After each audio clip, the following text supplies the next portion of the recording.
Noticed a few days ago my truck was starting a little slow and things weren't working right with the charging on the batteries, and went into the shop and had the fellows pull the cables off my batteries. And this is what I noticed. This is something you want to keep an eye on, because unless you take the cables off and actually check them, you won't notice this problem, because there's this little spot about as big around as a 16 gauge wire. That was all it was holding that cable together. And that cable you're looking at in this picture was the jumper between one positive connection and the positive connection on the ground chassis of the truck. So always check your cables on your batteries to make sure that you don't have any rot, or in this case burn through, because that'll be a nasty result if that wears out, or you'll sit there and not be able to start your truck, whichever the case may be.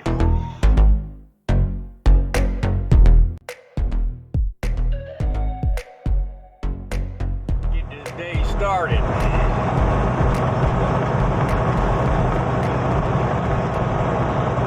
I think today it's going to be a little bit shorter video in length in terms of discussion, only simply because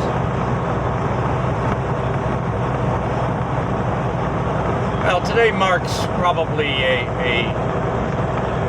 unique day in the ongoing history, not only for the trucking industry but also for just general life and society as a whole. One of the news stories I saw come up today, with all the different feeds I get and different places that I look for news, was a story on the vaccines. I promised myself when I started doing this channel I wasn't going to spend a whole lot of time on COVID. 9 times out of 10, when you put up videos about COVID, a lot of the big platforms, kind of knock you down a peg or two, and they get really sensitive about what you say. So this video per se isn't about COVID, and it's not gonna. And all my videos, I'm gonna stay away from the controversy of COVID anyhow. But in terms of how it affects trucking and life in general, I guess we're at a tipping point now, because the 3 major pharmaceuticals have stepped up and developed the vaccines to the point where they're ready for distribution. And I guess one of them has already set up a distribution chain for, I guess, manufacturing and storing. And I read where Boyle Transportation has just acquired a contract with a company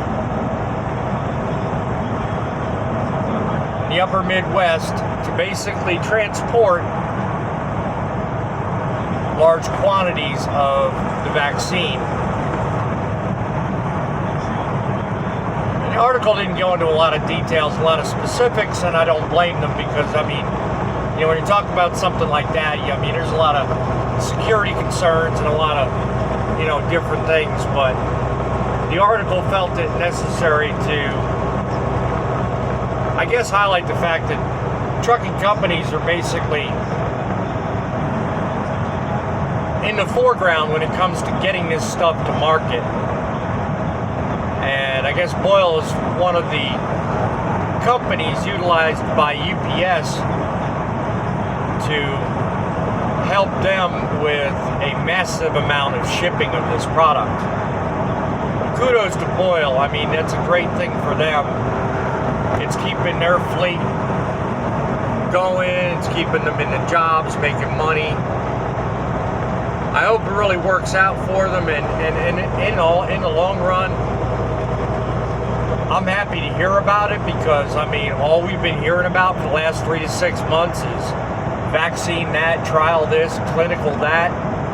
you know, all kinds of stuff in the what I call the introsphere about, you know, when and if everything happens and turnarounds have to wait until then. Well, here's my statement for the day. Okay, folks, we have it. It's being set up. Let's start working on the turnaround. Let's start working to get this crap behind us, because I, for one, am sick of delay. You know, enough's enough already, man. Let's just try to live life to a at least somewhat normal level, and let's get over this already, for God's sake. You know, enough people have died. Enough people have lost their lives. Enough people have lost their livelihoods. Let's get our crap together and let's put this stuff behind us. But that's enough of me on the soapbox, man. I'll tell you. I'm happy that the vaccine's out, getting ready, and that someone's on top of it. To me, that's a good way to start the day. It's a good thing to talk about. So,